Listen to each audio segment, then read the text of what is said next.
call it? This is the first of what will hopefully be many, I don't even know what this is. Modern translations of revolutionary love letters. Yeah, okay, we'll go with that. Modern translations of revolutionary love letters. So we were struck by the fact that gaslighting was apparently always a thing, even in the, when was this, 1780 probably? No, it was during the war, so it would have been in the 1770s, probably late 1770s, maybe early 1780s. So basically about yeah, what I said. So shut up. Let's start over. We're starting over. Even in the 1700s. But I can tell you, hopefully. I hate you. So, okay, 1780. Wow. Literally exactly what I said. It's not in the 80s. It's I said the 80s. 1780 probably. You said 80s. No, I didn't. The table show. Anyway, even in 1780. Well, we're going to start over. We're cutting all of this out. Even in 1780, gaslighting was apparently a thing. So we have with us today a letter. I guess you can give the... So this is a letter written from Alexander Hamilton to Eliza Schuyler on August 8th, 1780. I'm so surprised that was the year. This bottle. Anyway, so what we're going to do is we're going to read you his letter, and then Sarah is going to grace you with the modern translation of what he's actually saying in his letter. Today's episode of Modern Translation of Revolutionary Love Letters is sponsored by Yesway Rosé. Woo! And not actually sponsored because we don't want to get in trouble, but we are drinking it. And if they'd like to sponsor us, we'd be more than happy to set up that deal. That was also a terrible face I just made, I'm sure. But all right. All right, here we go. All right. Immediately after dinner, I stole from a crowd of company to solitary walk, to be at leisure to think of you, and I have just returned to tell you by an express this moment going off that I have been doing so. I'm like a terrible friend, and I was hanging out with my friends, and I decided that I was going to leave them, and I was just going to go off by myself and think about you. It's 1780, so I can't even like call you on the phone. I'm just gonna go off by myself and think about you. And I think you should really be grateful for what a terrible friend I am. And I'm gonna list all the reasons that you should be thankful for me. You are certainly a little sorceress and have bewitched me, for you have made me disrelish everything that used to please me, and have rendered me as restless and unsatisfied with all about me as if I were an inhabitant of another world. I'm losing interest in all my former interests, and it's making me feel real weird.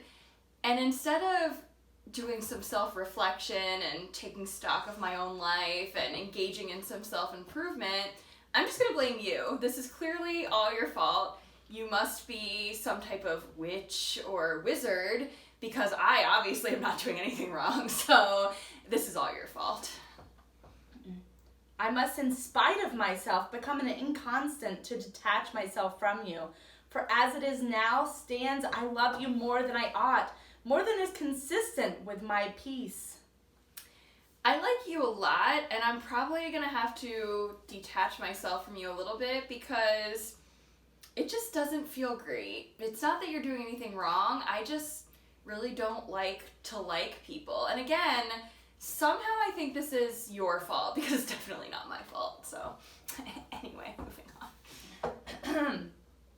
A new mistress is supposed to be the best cure for an excessive attachment to an old. If I was convinced of the success of the scheme, I would be tempted to try it.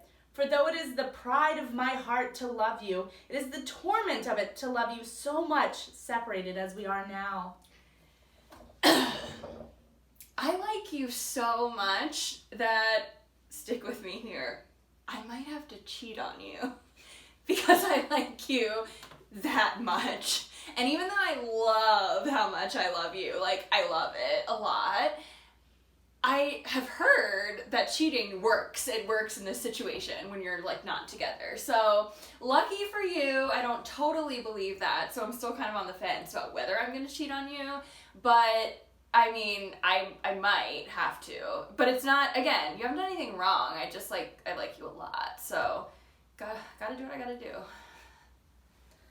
But I am afraid I should only go in quest of disquiet. That would make me return to you with redoubled tenderness. You gain by every apparent comparison I make, and the more I contrast you with others, the more amiable you appear. But why do you not write to me oftener? So don't worry, if I do cheat on you, it's gonna make me come back to you eventually, and I'll love you even more, because I compare you to a lot of other women, and you usually come off better than them, and it's like weird that you don't recognize that because I feel that way, you should be in constant communication with me. Like, why don't you write to me all the time? Why don't you recognize that I'm comparing you to other women constantly, and you almost always come out on top, so you're welcome. It is again an age since I have heard from you. I write to you at least 3 letters for your one, though I am immersed in public business and you have nothing to do but think of me. Bitch, you don't even have a job and you can't write to me. I write to you all the time, and I'm like super important. So what is going on? When I come to Albany, I shall find means to take satisfaction for your neglect. You recollect the mode I threatened to punish you in for all your delinquencies? When I come to Albany, we're gonna resolve this in the bedroom. I wrote to you a long letter by your father. I suppose you will wait for him to return before you write. If you do, I shall chide you severely, and if you do not write me a very long and fond one by him, I shall not forgive you at all. I have written you a short letter since. I'm gonna lie to myself for a moment, and I'm gonna tell you that the reason I'm not hearing from you is because your dad hasn't been by your house lately, and not because I'm crazy. So I'm gonna lie to myself for a little while, and then the next time your dad comes by, if I don't get a really long letter, I'm gonna be really pissed. And just to remind you, I've written you like a long letter and a short letter, so like you owe me something. It's your turn. We are now at Dobbs Ferry. I would go on, but the general summons me to ride. Adieu, my dear, lovely, amiable girl. Heaven preserve you and shower its choicest blessings upon you. Love me, I conjure you. A. Hamilton. I would write more, but instead I'm going to take this time to remind you I'm like really important. The general is summoning me, so, you know, love, blessings, blah, blah, blah, blah, blah. A. Hamilton. Again, you're welcome for being with you.